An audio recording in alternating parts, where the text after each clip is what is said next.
Katie's having a mental freak out in the background, like right in front of me right now. Oh, yeah.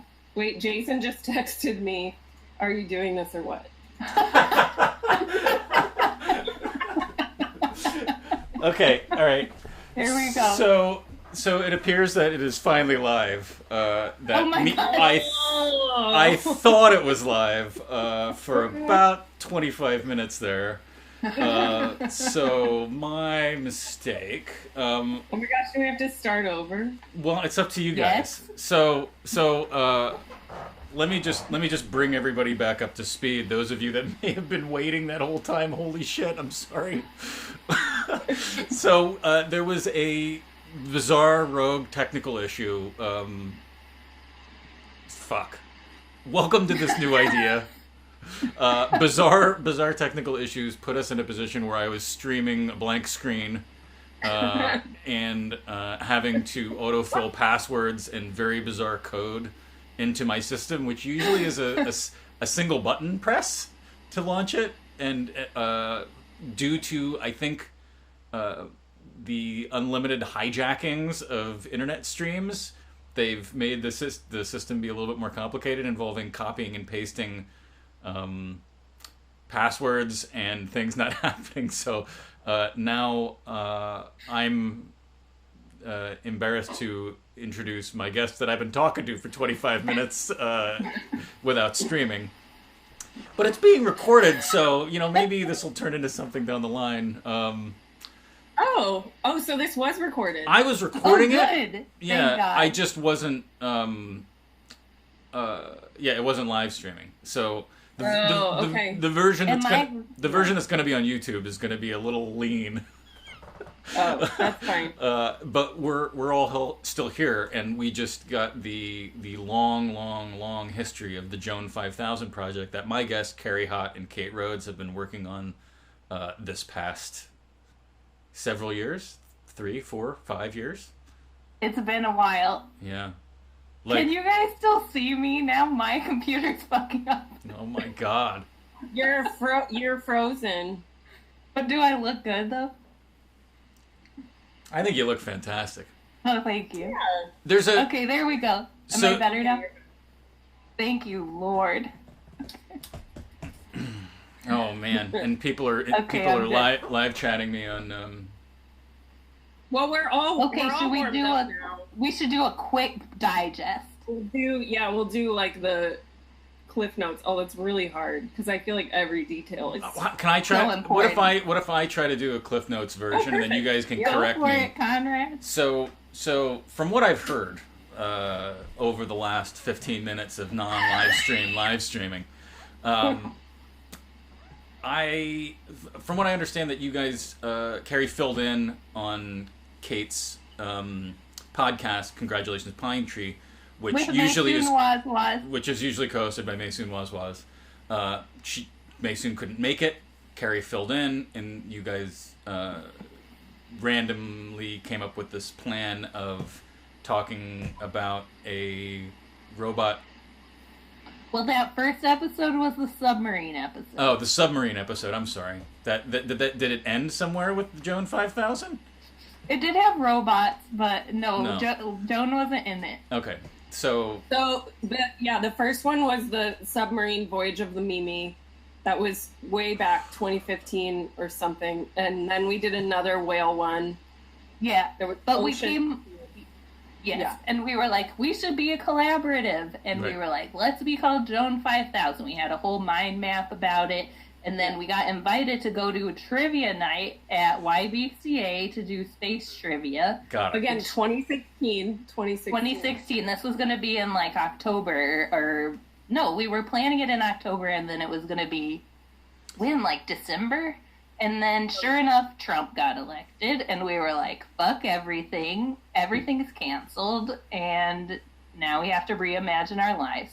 And basically we wiped our mind and forgot we ever did anything, and then sure enough this year, like the end of last year, we were like, hey, you know what, let's really get back down to it, because we were like we were teaching together at San Jose State.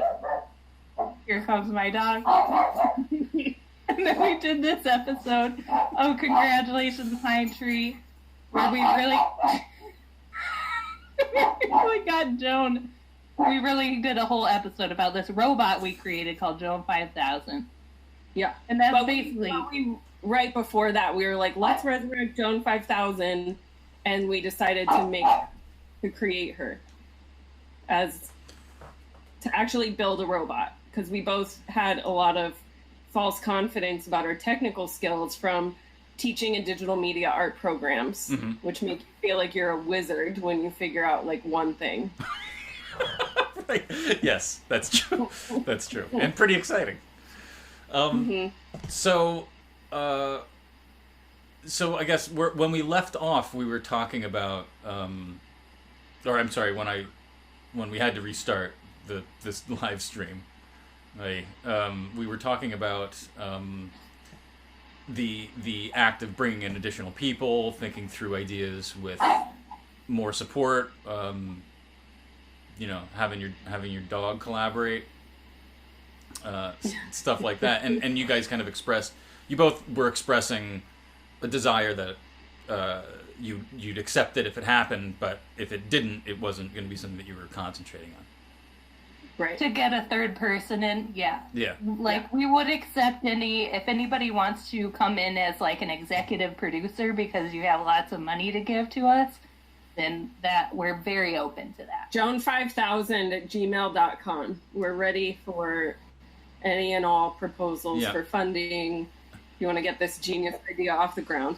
Yeah. Right. Right. And another thing that you guys talked about was also that you're not interested in making it be a kind of female personification of a computer program, that you're interested in it being it's not a fembot. It's something that is taking on these kind of non-anthropomorphic forms. Carrie, do you have that? Well, you can't screen share, but we have like one of the first things we did when we were coming back to it was we drew together and like came up with all the different like forms and colors that we wanted to use for what we were doing. And I can't believe the anarchy that's happening in my apartment right now. Why? What's going on? I have my two little kids. My neighbor has two little, like, toddler-age kids, and they are literally outside my window. Okay, but I want to go back to, like, the fact that when we forgot everything we did, like, once Trump was elected and we, like, put everything on hold, then when we came back to it, like, in this last, like, year or so, we found a Google Drive that had all this stuff, including... like make a robot, which we wrote last time and then forgot. And then take it away, Carrie. Yeah, when we met again in January and we thought that we were really brilliant and original and decided to make a robot, we were like, okay, let's start a Google Doc about this. And then we went into our Google Drive, and sure enough, we had like this really full Google folder that we had made in 2016. And we realized that we essentially were having all the same ideas over again, and we had forgotten that we had them 4 years before. So, don't remember why we were talking about that part, though. You were just talking about it in terms of getting back in the game of things. And then you did another podcast together where you answered questions with Joan. The podcast took place in the future. Again, for those of you just tuning in, which a few people are, we had a major technical difficulty, which resolved itself in a fake, hidden technical difficulty. Proceeded with this show for about 15 minutes before anybody told us that it wasn't actually live streaming, despite me thinking that it was live streaming because I could see it live streaming on another computer that I have aimed at me. You can see it. You can see it live streaming right now. It is live streaming now, but now I can actually see that there are 4 guests. And before it didn't depict anything, which should have been a flag that it wasn't actually live streaming. So again, my apologies. I attribute all of this to new security concerns around the fact that a lot of people are doing live streaming that didn't used to be, and a lot of people are using new exciting technologies that are having to change to keep up. Yeah. Well, whatever. I apologize to those of you that are just joining us now. So, this is going to be a hell of a weird episode, but it's season 0, and I expect you both to return for maybe a first or second season, and we'll do this again in a slightly more professional manner, perhaps in person, depending on how all this goes. Ooh, with Joan. Yeah, with Joan. Fingers crossed. Yeah. I have some towels that we could crumple up if you guys are looking. She'll be in a towel on the ground. That's her favorite. Is it? Yeah. Or a jar. It's just anything that's like anti-fembot. This is a very anti-fembot project. Yeah. Right. For obvious reasons. So we talked a little bit again in the missing episode part of the episode about the lost tape. There was pieces of this that talked about you guys collaborating and really wanting it to be about humor, but that you working together at San Jose State ignited this more technological passion that then manifested itself in this crossover of hilarity and technical prowess that will be required to generate Joan 5000. Right. Do you and guys, artificial intelligence and robots. And robots. Do you guys see do you see this as something that will ever be able to be completed, or do you see it as something that is just going to continue to be perpetually approaching zero, like logarithmic in nature, in that it'll never actually get to where it's headed? We said from the very beginning, even if it takes the rest of our lives, we're going to work on this forever. That's the whole point, is that like our third collaborator, Joan, right? The third collaborator, Joan 5000, we essentially have to fill her in with all the knowledge that we both have, as well as all the knowledge that we wish we had. But then that will continue to change. And so it'll just be this ever-evolving work in progress. And that in combination with the fact that Kate and I have a pretty tangent-oriented... Well, yeah, we have rudimentary skills, but we also have a very tangent-oriented collaboration process. Right. Every time we meet to collaborate, we have to, like, reaffirm our values. Yes. Yeah. Show the values. Our guidelines.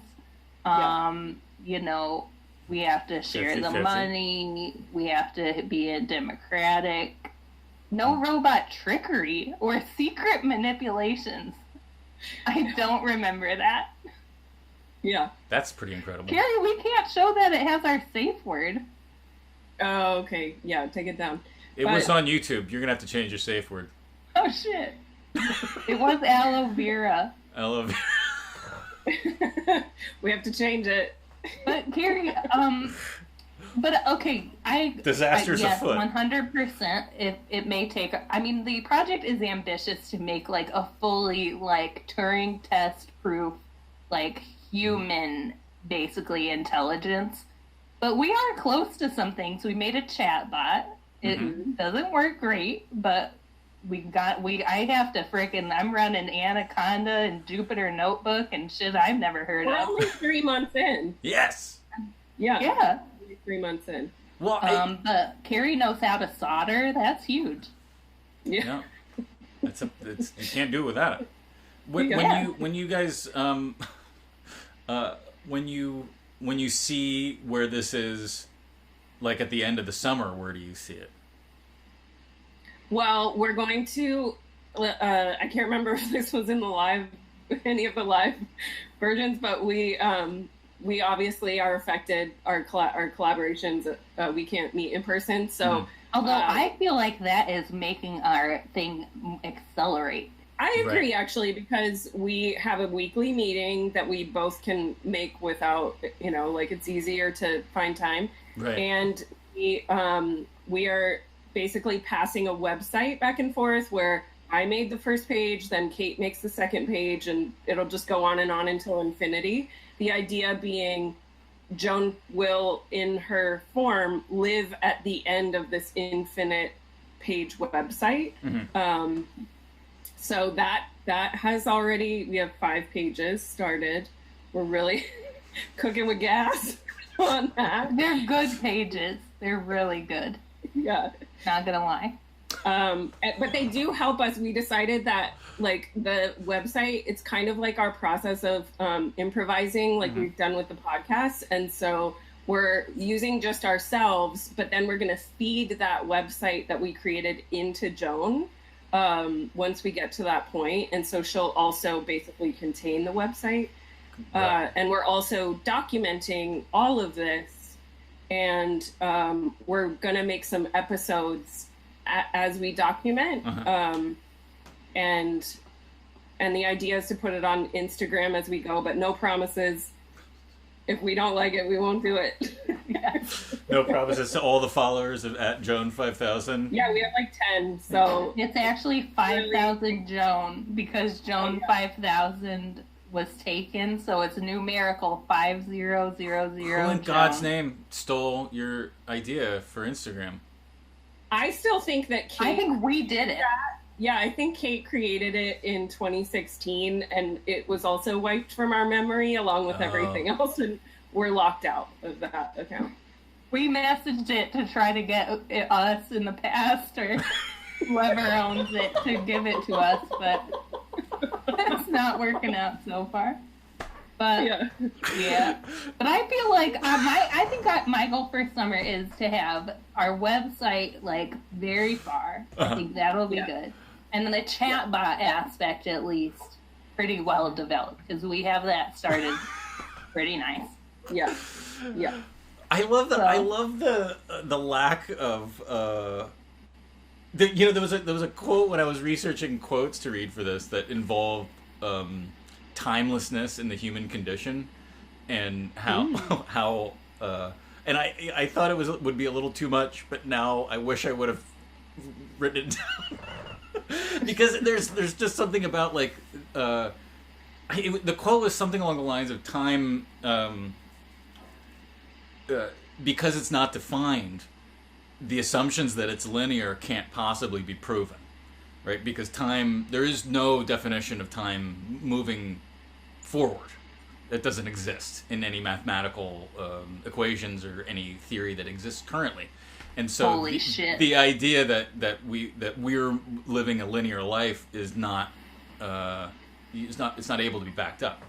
And so I love that. Yeah, it's pretty excellent. But the fact that you guys keep bouncing around in time, and the fact that Kate just made that fantastic joke about trying to message yourself in the past via Instagram is kind of exciting, but it also just shines a light on this predicament that we're all in right now, where we're way past technology being something that any of us can really wrap our heads around, which is pretty awesome. Like our grandparents were never in that situation. Like they always were like one or two people away from somebody who had shit figured out, or could work on it, or could repair it, or could take a look at it. Like everything we own is unrepairable. Like we don't know what's going on in there. We don't know what it's learning about us. We don't know what it's reporting. We don't know why it doesn't work. We don't know why it does work. And so there's aspects of your project that are really and I hesitate. It's not even your project. There's aspect of your collaboration that wants to shine a light on this, but you're doing it in such a roundabout way without like giving people all the anxieties that come with that. But the fact that this has been such a complete clusterfuck of an episode makes me like stuck in this mindset that all of these things are completely out of our control, and it's absolutely hilarious that you guys are trying to generate this embodiment of that. But that maybe is more in control. Like I don't know what. Again, you guys are unclear. Loved it. Nailed it. Yeah, so we should rename this episode, Clusterfuck of the Compost. Yeah, Agents of Chaos. Oh, yeah. It was like the Insane Clown Posse gathering we were talking about right at the beginning. That was never recorded. Yeah. There's no recording of your conversation with Insane Clown Posse. So if know that if you want to go, ICP is from Detroit. Yeah, you there was some research and some forward movement on insane clown posse theory and existence out of the Midwest. And magnets. And magnets. And magnets, Yeah. which you shouldn't swallow two at a time. Never swallow 2 magnets. 1, you're fine. Right. Yeah. Man, oh man. Just kidding, though. Do not swallow magnets. Yeah. Anyone watching this. I think, like part of the existence of this show, despite, and Carrie, you asked, like, was this a show that I would have ever come up with pre Shelter in Place? And no, I wouldn't have. I think there was an ability for me to talk to people about this stuff in person and at bars and at art openings, and all those things are gone now. And so I like talking to people about their stuff when it's not ready. And I like the opportunity to offer suggestions or to pinpoint language and to allow a back and forth that doesn't need to go anywhere. And so the really for me, this was about trying to live in that space for a couple hours a week, which I would be living in that space for 6 or 8 hours a week when we were active, when we were seeing each other, and when we were like, I would be having these conversations while I was working or while I was going for a walk with somebody, right? Yeah. Or like running an errand or on the phone with somebody. Like there was a way in which this moved forward, but now this was the thing that I felt like immediately was lost.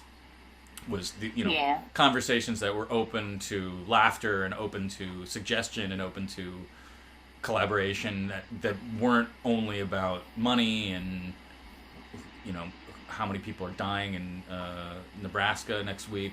Like there's things that we're stuck on. So this is definitely a COVID related project, but I hope to God.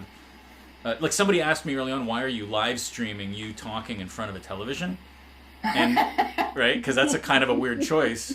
But to me, I just simply hope to replace this television with a person that's sitting here. Maybe, yeah. So it'd be funny if they were behind you still. Yeah, and we don't look at each other. If you watch the like a psychoanalysis. Yeah, there's the episode with Joshua Pieper, co-host of Kunstcapades. Oh yeah. He was all in on going as strange as possible. He was the first legitimate episode, and there was like us both trying to like figure out where to look. There was a portion of it devoted to figuring out like what the angle. Yeah, that's the like problem. Linda Banglet Stuff. That's the problem with all of this stuff. Yeah. I never know where to look. And Right. also, if someone looks at me, like if it feels like they're actually making eye contact with me in one of these platforms, it is so unnerving. Oh yeah. Yeah, right. Well, but they're just looking at they're looking much less at they're looking into the camera lens. I know, but it's there's something about it. The first episodes, I had the screen that was being duplicated over here, and so I was looking right at, like it looked like I was looking at this screen, but I wasn't, and that created all sorts of other confusion. Weird. I love that. Yeah. Keep adding more monitors, Conrad. Just keep adding more monitors. Yeah. This room is full of them. I actually hope that I can run this outside. I think I have the equipment set up where I could do one of these outside. Whoa. But I wouldn't have the ability to do that. So, but I think that I could do it with, even under Shelter in Place, I could do it with somebody visiting me where we're just sitting very far apart. Yeah, you could have like a little plexiglass igloo or something. Like, you could make a plexi box for you to be in. I think maybe it's a sculpture challenge and everyone shows up with a form that they are encased in. Yeah, it's a cocoon. A refractive, like a big refracted mirror, right? Like if I had somebody's phone that it was on right here, and it just looked like we were the same size, but I just played with foreshortening. Yeah, something like that. But I don't know. I don't know. And like again, it's like I'm surrounded in technology. It's a beautiful day. Carrie, you're outside, right? Or sort of outside. You're near outside. Me? Carrie. You're by a window. You're by a window. By a window, and like we're all like dying to live in this other world at the moment. I mean, I think do you guys see Joan 5000 as like a way to live vicariously through somebody that isn't beat down by what's going on in the world right now? Like, do you see that reinvigoration as a hopefulness and non-cynicism?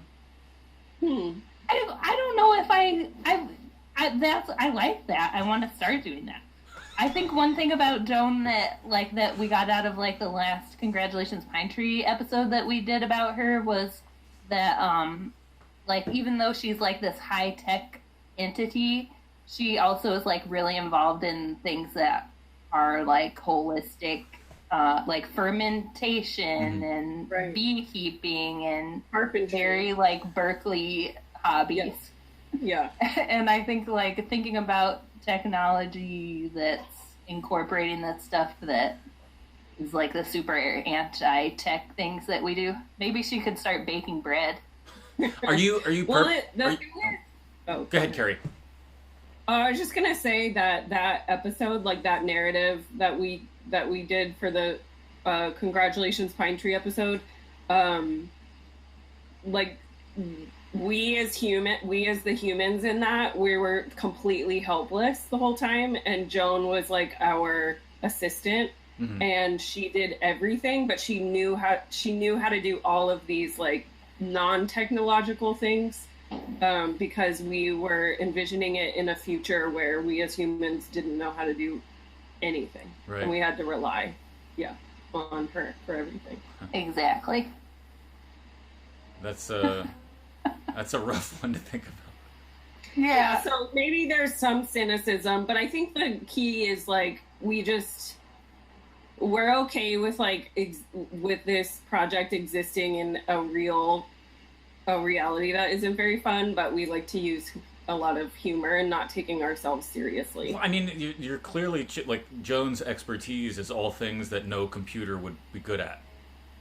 Right. Like you're very particular, it seems, about trying to find that sweet spot of comedy and ridiculousness, but also really drawing attention to like, look at all these things that we can't automate yet. Yes, and that we're gonna make them. Joan, you're gonna make Joan. Joan's we're gonna do the impossible dream. Actually, that's probably a pretty good segue. I'm gonna read this quote. So, good. This is Brian Massumi's Parables for the Virtual, another book that I'm like digging back into. It's really heavy, and I think the thing that I love most about this book is that it's actually quite inspiring for what this whole what this new idea is.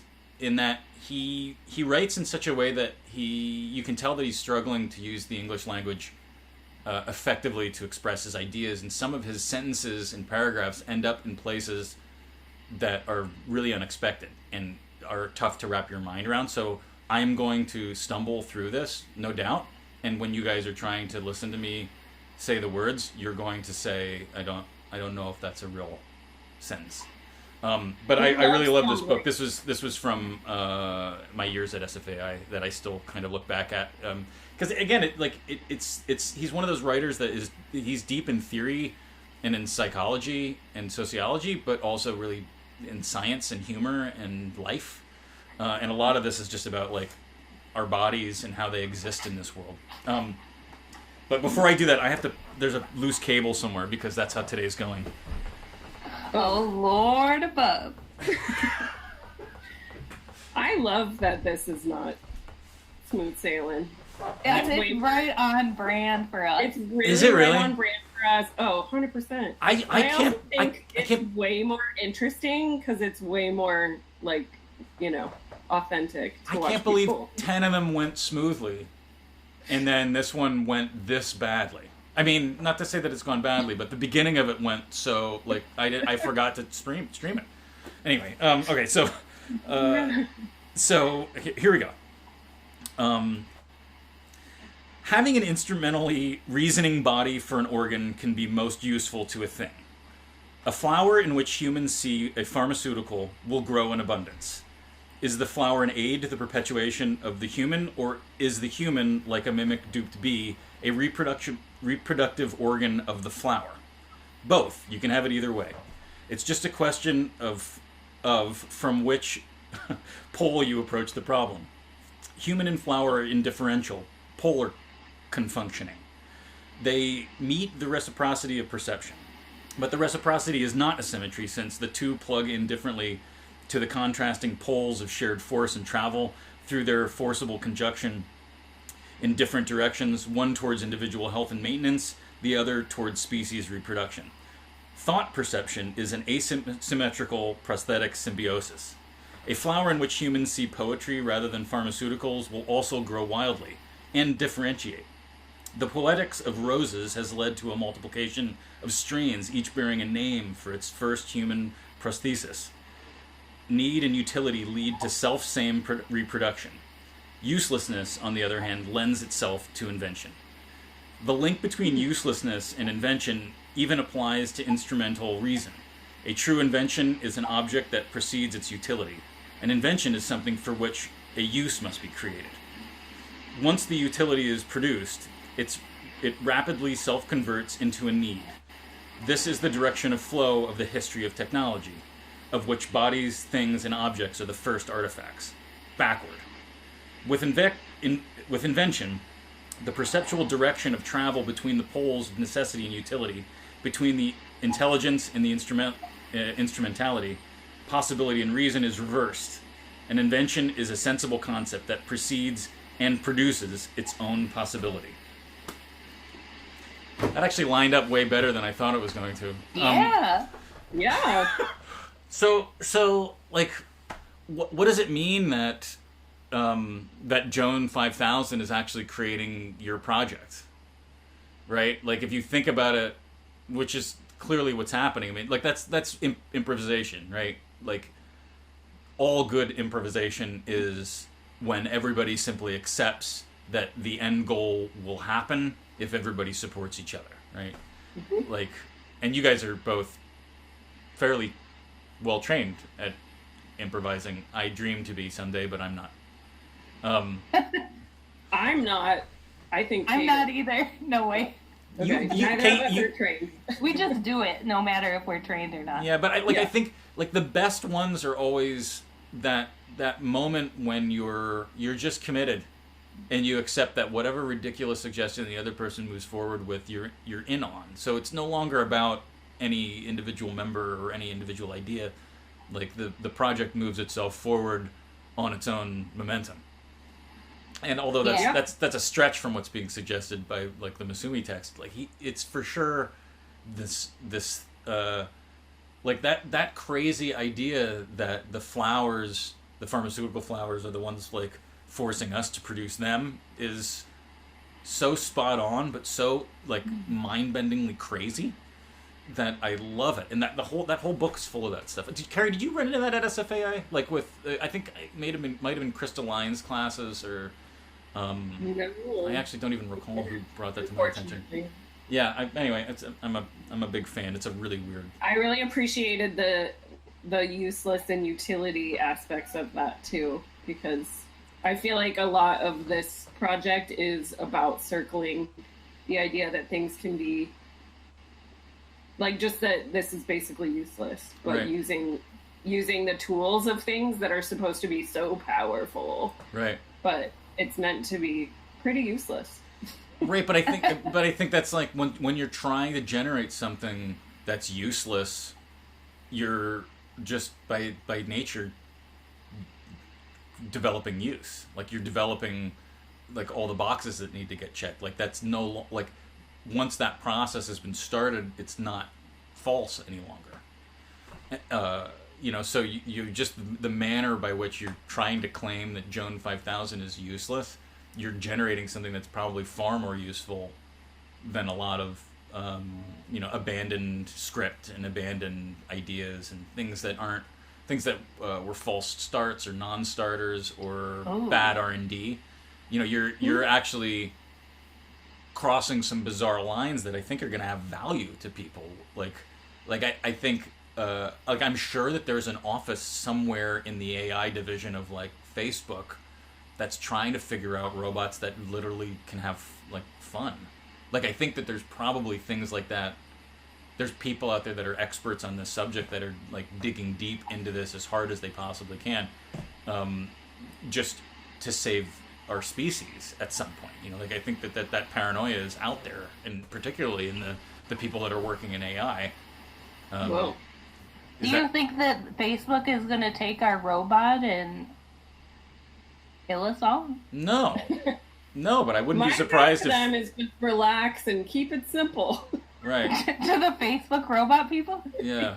Yeah, don't stress. No, but I mean, Don't like, advise them. there's stuff that's like eking through, like, you know, like I don't know if you guys have cursed out an Alexa or an OK Google at some point. We'll not let them in the house. Oh, really?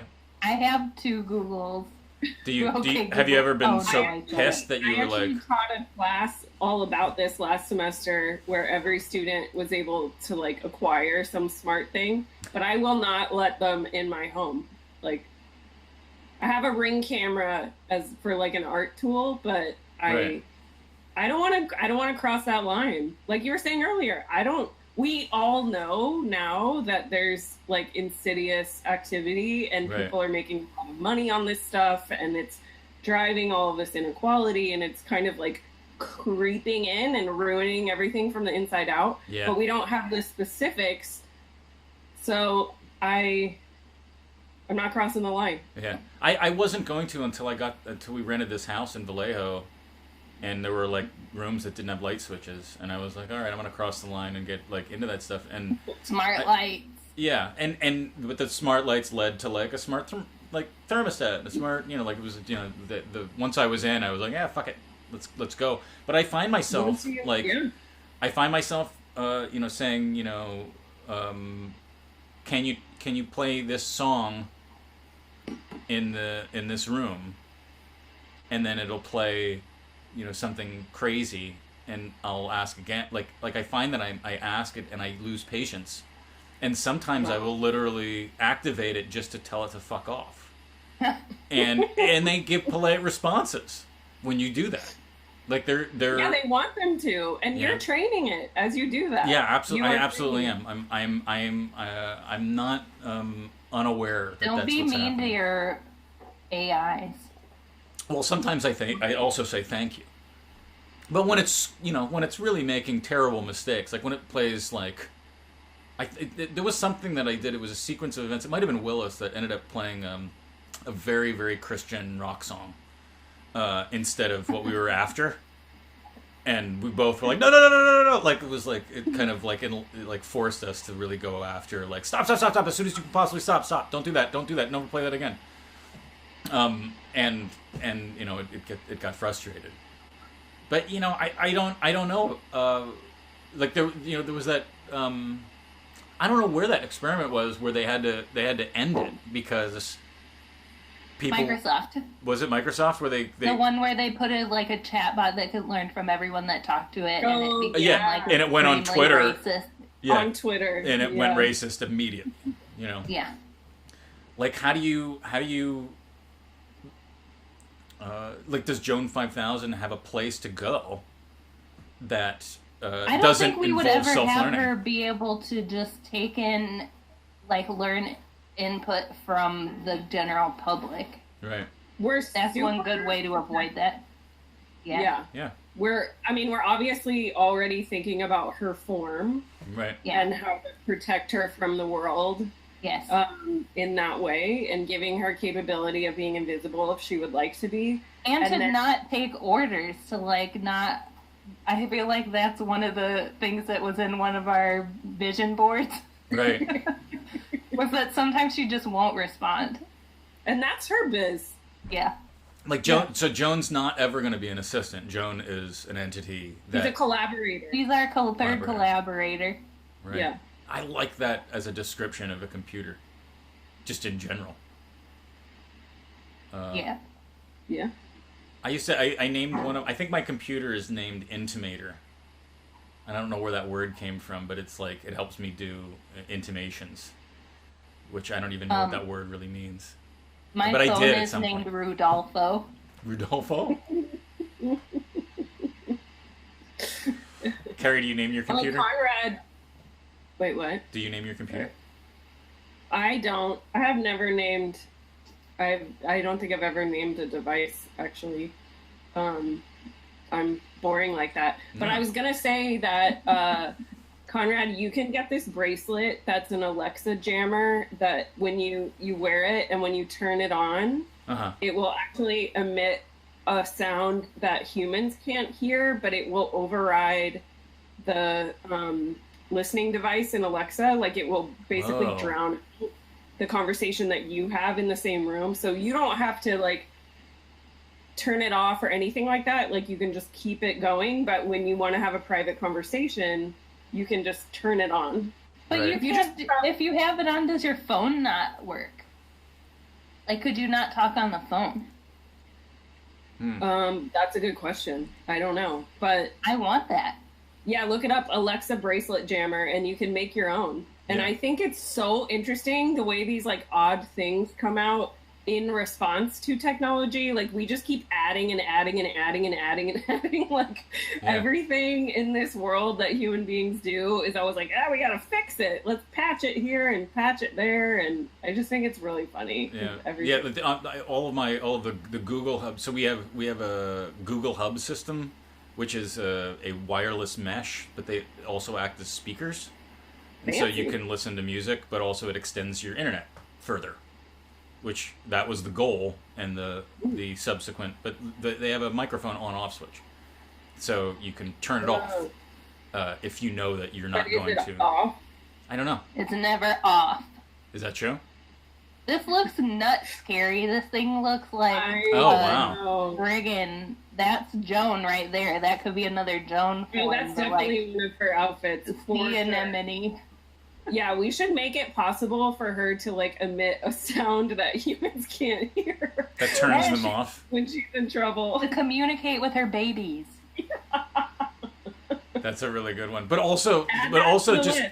the Okay. if Joan's like one of Joan's forms was a form to turn off all other computers, Yes. or all listening to computers, like if it was a protective She could act. do an electromagnetic pulse. Don't But swallow then I it. think it would turn her off, so she has to be electromagnetic pulse proof. Right. That we just make a shield for that. Yeah. I think Those yeah. exist. I mean, my real dream would be, have you guys ever seen the movie Existence? Yep. Like 1,000 Okay, times. and Yeah. and so all the stuff, all their machines and things are from like bio, like somebody can just pull the spine out of this animal and the spine is like a gun, Yep. or like they can put All together comes bones. from the fish farm. Yeah. And so ideally Joan could be made of biological components. Carrie. Whoa, okay. Add it to the Google Doc. Yeah. Okay. Yeah. Bone parts, blood parts. Man. This was a really good talk. I'm sorry that it got all broken up. It was wild. That was the best part. I'm so sad that our three other viewers missed that first 15 minutes of Sorry, guys. strange Can we conversations. take the part that wasn't recorded and put it in our documentary, Conrad? Is that Oh yeah. okay? You can probably. I'm gonna make an effort to try to get it onto YouTube. I don't know how that works. I think that I have to obliterate the existing live stream and replace it with the video. So like it won't be the same That length. sounds like Joan 5000 to me. Yeah. But- Anything with obliteration. Yeah. Yeah, I mean that's the YouTube's YouTube versus Vimeo for streaming. You can't replace your whole video with YouTube. YouTube, you can edit your video a little bit, but you can't replace it. You can't replace it or the audio, and so you must accept that whatever you recorded live was the thing that you wanted. And if there is no way for me to include that first 20 minutes that wasn't live, because it was streaming, like I was looking at it from a different place. It just there was a little tiny button in the upper right hand corner that said stream that I never clicked. So I was just watching. I was watching it, you know. Well, that part, the part that wasn't streamed can just go in a deep cuts. Yeah. You know, The deleted scenes on the DVD. bloopers. Yeah. Bloopers! I want that insane clown posse conversation before we ever started anything to be in the. Oh bloopers. yeah. The main point is that if you're wondering why somebody doesn't know Insane Clown Posse, it might be because they grew up too far away from the upper Midwest. From Detroit. And they are very much like a Rust Belt group, but their style greatly influenced or is related to the Arizona, Southern California, big short, tall sock, flat hat style. Flat hat. Flat hats. Yeah. Laying around. That's So- correct. This is another form that we think of when we think of forms that Joan will take of this kind of geometric cinder block looking form. Got it. Yeah. Why the strange, like, rectilinear geometry? Is it just like the furthest thing from a balled up towel that you could find? I think of it as very close to the balled up towel in terms of its like distance from the human body. Oh. Yeah, it just is like something, you know, that she can hide in. Right. Yeah, Basically. and kind of riffing off of the like smart device. What do you mean by Yes. hiding? What's that? I think Kate and I both like to hide, and so we're projecting onto Joan that she will also like to hide. Uh-huh. In any kind of public situation, it feels more comfortable sometimes to be not visible. And so the towel is definitely that. But it's also like very far from the human form. And as Kate said, we're very anti-tech aesthetic. Like we never want to slide into the like completely seamless, you know, Orb. outer form. Right. Like that. And so, you know, a towel on the floor or just like a cinder block. These are our anti those things. Yeah. I don't know. I think also because, like, we think of her as, like, some kind of femme persona. I think we think of ways to, like, safeguard her Mm-hmm. from whatever. Like, you know. I think, like, the history of fembots have been so much, like, robots made for, like, male gratification that we Right. just want it to be absolutely not that. Right. Mm-hmm. And there hasn't been, like, even up until recently, a lot of the AI, like, popular culture movies are still fembot, Yeah. you know, type of thing. Yeah, or, And like, so- Absolutely. yeah, or, like, also, like, fembots that kill. Did you guys have you seen the movie, the Barry Levinson movie Toys? Yes. In a long time. with Robin Williams? Yeah. And Joan Cusack. Joan 5000. She's a robot. Yeah. Carrie. Joan. We gotta watch that. Put it on We the should. I have it on Yeah, put it on Laserdisc. the dock. When this is all over, you guys should come and watch it at the Aggregate Vallejo estate here, and we'll watch it on Laserdisc. Love to. That was a very important movie to me as a child. Me too, because it gave me like unrelenting nightmares for years. It is Remember the how the factory weirdest workers movie. sing about how much they love working in a factory? Everything about that Man, I movie gotta is watch this again. it is so so like apart from reality, like most movies can't possibly get to. It is. Isn't LL Cool J, isn't it too, Yeah, yeah. right? He's like Yeah. the Oh, army yeah. guy. That was his first. That was like his first acting gig. It was a big deal. He Ladies and Love. he blended in What with a everything. bizarre ass movie that was. Oh my god. Yeah. Everything was super strange about it, and it was like all the houses that unfolded, and yeah, Jesus, I want to watch that now. Gotta tap back into that. Mm-hmm. Yeah. What are either of your favorite science fiction depictions of AI, Oh. book or film or? Do you have one, Carrie? I can think of one.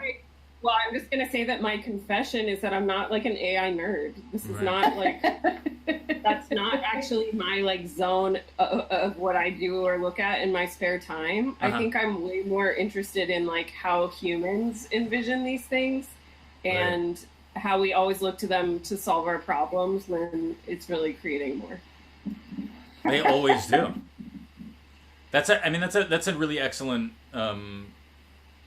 thing to shine the light on, because like that's what cinema does. Like the robots always turn bad. Yeah. You know. Yeah. I'm also not oh, go ahead. Well, I was gonna say that Kate, we talked about, we did start to like name all the movies, and we were talking about WALL-E, and then all the other Disney movies we saw as a kid, the Johnny Five movies. Short Circuit. Or Short Circuit. Movie. Yeah, not one we're promoting, but anyway, we both saw it, and then we were talking about all the fembot movies now, like the one with Scarlett Johansson, Under the Skin. Yeah. Well, wasn't she an alien? Oh yeah, right. But that's fembotish, you know. And then there's there's Her. Oh yeah, Day X. Right, and then or Ex Machina. Ex Machina, yeah. Yes, yeah. And then Westworld. Right. Ooh, Westworld. We're talking about all of these, and then it becomes more like retroactively, like we're gonna watch them as research. But I think this project emerged from Kate and I really like to collaborate and improvise. Right. Yes. B, we like to make fun of tech, but also we're really interested in it. And we both think we're like tech. We both think we're super coders, even though I think we're basically at like an intermediate level. Not even for me. You are. I'm not. My favorite robot, though, from science fiction is the robot from The Hitchhiker's Guide to the Galaxy, Marvin. Yeah. Who's, like, always sad and depressed. Yeah. Yeah. Although WALL-E is right up there. Yeah. Yeah. Love WALL-E. I know. WALL-E's a bit of a bummer. But yes, it really is. It's funny that you guys would gravitate towards the more emotional versions. I mean, I think that's what the original Westworld was built on. I haven't watched the show, but I obsessively watched the original film from 1975 or 77. Why? Oh, because it gave me similarly. I watched it too young, and it gave me nightmares, and then I kept revisiting it, even though it's like really like atrocious. Like it's so bad. Yeah, the effects are horrendous. But like just that you know, the idea of the robot, the pleasure robot turning on you, you know, is such a disturbing. Yeah, I love that. A disturbing thing, and that movie barely addresses it, right? Because it's so focused on the Yul Brynner, like Butch character, but it does like show the other worlds as they're coming apart and show like. Well, you gotta watch the show. Takes it full circle. Yeah, right. Yeah. And now, don't want to ruin it for you, but robots get some very good revenge. Yeah, and I think there's a really good history of artists that are really digging into that aspect of things. So thank you guys for adding another awesome chapter to this world and really keeping it like so much about. Very generous to say. Thank you. Well, I guess what excites me is that like everything that you just said about how you're really trying to keep it in this realm of criticism, but also in this realm of comedy and between each other, and focused on what your technical skill set is, and focused on all these like you're building a project around a series of cultural no's that are it's really inspiring. And I think like similar to the quote, you're kind of working backwards and forcing it to take this shape that meets a lot of your guidelines, and maybe that's to its detriment, but it doesn't matter. Like it's really kind of it's excelling. Hell yeah. I hope you guys find great success and ongoing longevity with the project. You too. Yeah, thanks, Conrad. This actually is our first event as Joan 5000. Well, is it? Wait. Kinda. Well, except for Carrie Marbo ceramics class where we extruded tubes. This was like our first like formal, and I have to say, it's unstoppable now. I feel Yeah. like this really. Yeah, I feel really obligated to fulfill the expectations of Conrad and the audience. You Yeah, can't hide And it so anymore. we're really locked in at this point. Yeah. Well, thank you both. Sorry for all the technical difficulties, and I hope I that we loved can. it. I love them. Yeah. I hope we could revisit in person someday in the not so distant future if time existed. Yes. Ooh. Yeah. All We're right, already there we're already Yes. there. All right, I'll It's talk. actually happening right now. right now. All right, I'll talk to you guys later. Thank you so much. Okay. Bye. Bye bye. Bye. Oh, all right. Well, thank you so much for joining me on this episode of This New Idea. I hope that Carrie and Kate were inspiring. I apologize again for the technical difficulties that ate up the beginning portion of the show. We'll see how it all lands in repeat viewings, how much I can bring back, or if we did lose a full 20 minutes of show due to a YouTube technical issue. But thanks again. I hope that you can join me next time. I'm going to be talking to John Felix Arnold III about his work, collaborations across country, and how those all have slowed down. And I will see you the next time on This New Idea. Thanks for joining me.